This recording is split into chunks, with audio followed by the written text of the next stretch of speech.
What's going on, everyone? So in today's video I'm going to be bringing you guys another Yu-Gi-Oh news episode. In today's news I'm going to be talking about the new Flame of Destruction imports that will be coming out from the OCG into the TCG version of the Flames of Destruction set, going over all of them in detail and telling you guys how I personally feel how meta relevant they will be, because it's 8 cards that come from different sets that we're getting imported over, and they are all like, yeah, pictures right here, of course. So yeah, man, let's get into it. If you guys haven't hit that like button already, hit the like button to support the channel. Let's get this video to 100 likes. And yeah, let's get into it. Without further ado, let's begin.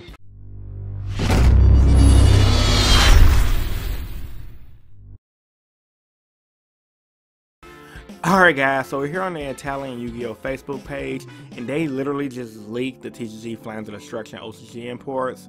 So the imports goes as follows: Crystal Master, Crystal Keeper. These are some of the old school Crystal Beast cards that we never got, that we should have gotten the TCG already, but yeah, we never got them. Flower Cardian, Moon Flowering View, Shadow Construct, not El Shadow Construct. That kind of threw me off as a personal, for a minute, kind of hit me with a curveball, but that's the Link monster they're getting.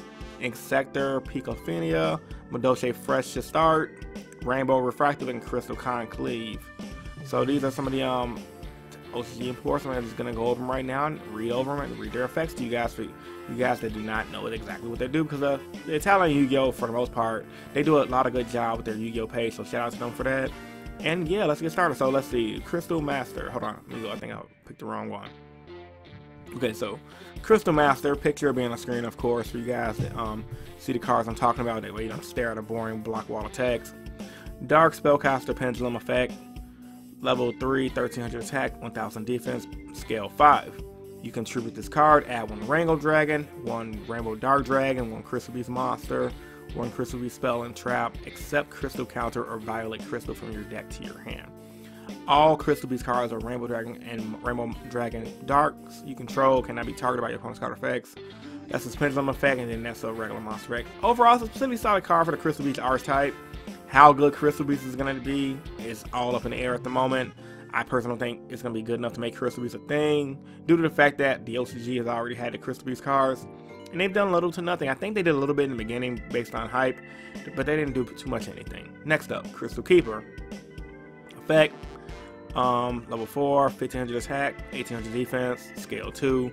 During damage calculation in either player's turn, if a Crystal Beast monster you control battles an opponent's monster, you contribute this card from your hand or your side of the field. Your battling monster attack and defense becomes double its original attack and defense during the damage step calculation only, but it is destroyed at the end of the damage step. That's the monster effect. The Pendulum effect is, once per turn, Crystal Beast cards, Rainbow Dragons or Rainbow Dark Dragons you control cannot be destroyed by card effects. So essentially, if you get both of the scales in their scale, you're going to be in a good position for Crystal Beast. And once again, it plays back into how good Crystal Beast can really be in the upcoming meta with decks like Lair of Darkness, Brandish. They're not going to be anything. This is just for nostalgia whores and everyone who wants to play older decks and try to bring them back. Moving on to more relevant cards. Flower Cardian, Moon Flower Viewing. Dark Warrior Synchro Tuner. Effect 2000, effect level 6, 2000 attack, 2000 defense, 1 tuner plus 2 non-tuner monsters. That's a hefty cost to pay to bring out this card. Once per turn, you can activate this effect. Skip the draw phase of your next turn. Also, draw 1 card. If you do, show it. Then you can spend something if it's a Flower Cardian. Ignoring some of their conditions, if you do, it can attack directly. When a single is used as material, you can treat it in all of a single material monster that has a level 2. Flower Cardians, that's not really a good deck. It's not going to get paid. Moving on. There's no point of staying on cards that's not going to be relevant. It's just, I don't think Cardians are going to be a deck that can just be that good. Shadow Construct, not El Shadow Construct. So it's actually a Link monster, effect 12 attack 1200, Link 2 flip monsters to make it. During your main phase, you can fusion summon 1 Shadow Fusion monster from your extra deck, using monsters from your hand or as field as a fusion material. If this card is in your graveyard, you can send 1 shadow card from your hand or face up to your field to the graveyard, and if you do, special summon this card. You can only use each effective shadow construct per turn. This card is pretty good. I like it. It makes bringing out shadows a lot easier. The main problem is in the TCG. Guess what, guys? El Shadow Construct is still on the ban list. And if Konami gives shadows the hero treatment, Construct ain't coming off that list anytime soon. So with that being said, shout out the regular Shadow Out construct, the Link Monster. Its playability will be hindered due to how Konami treats having El Shadow Out construct on a ban list. But that's a whole nother can of worms, because there's a lot of cards on a ban list. To be frank, does not deserve to be on the ban list. That's an obvious money ploy from Konami. So yeah. Moving on to the next card. Insector Picophilia. So Dark Insect Link Effect 1000, Link 2 Insect Monsters. If this card is linked summon, you can discard one card, then target one other insect monster you control. Equip one insect monster from your deck to it as an equip with this effect. The equipped monster gains 500 attack and 500 defense. You can target 3 insects in your graveyard, shuffle them to the deck, and draw a card. Honestly, this is really solid for Insectors. It goes back to the whole Shadow Out treatment. Insector's been on the ban list since 2013, I believe. I don't see any of them coming off anytime soon. I believe in the OCG, they almost got Insectors back at full power. Correct me if I'm wrong in the comment section down below. But yeah, man, overall, I don't think this card's gonna do anything either. Moving on to the Madoche Fresh to start. 2 Madoche monsters. While this card points to a Madoche monster, it's a Madoche Link monster.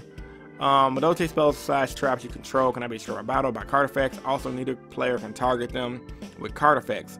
This card on the field will be destroyed by battle or card effect. You can shuffle one Madoche monster and grab it to the deck instead. This is good. The only thing about Madoche is they're kind of like a lower tier deck. I wish it had more attack stats. Being a 1500 beater, even if it have link arrows, I don't think it's going to do that much for itself. It needs more bang for your buck to make Madoche relevant.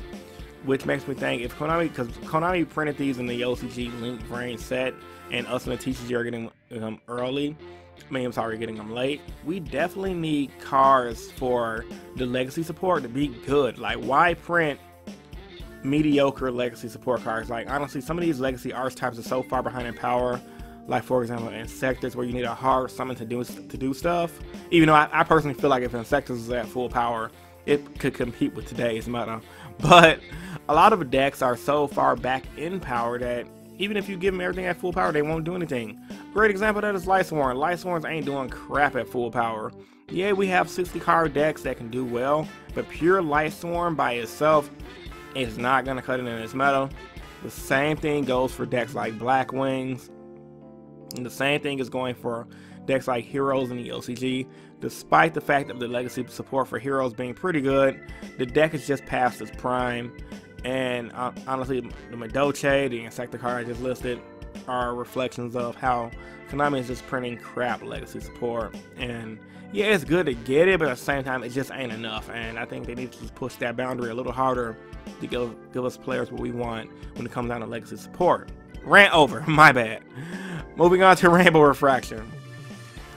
It's a quick play spell. If a monster under your control with Rainbow Dragon or Rainbow Dark Dragon is an original name is activated as effect this turn, special summon any number of Crystal Beast monsters with different names from your deck.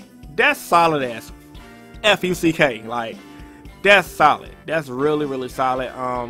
Only problem is Rainbow Dragon and Rainbow Dark Dragon ain't that good.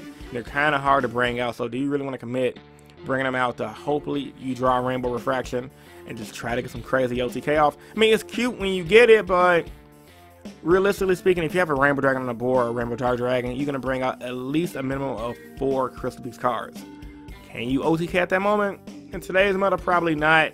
When we have things like Borlo Dragon, we have things like just cards like Torrential Tribute being at 2 in the TCG. I mean, we just have so many ways of handling expanse to the field.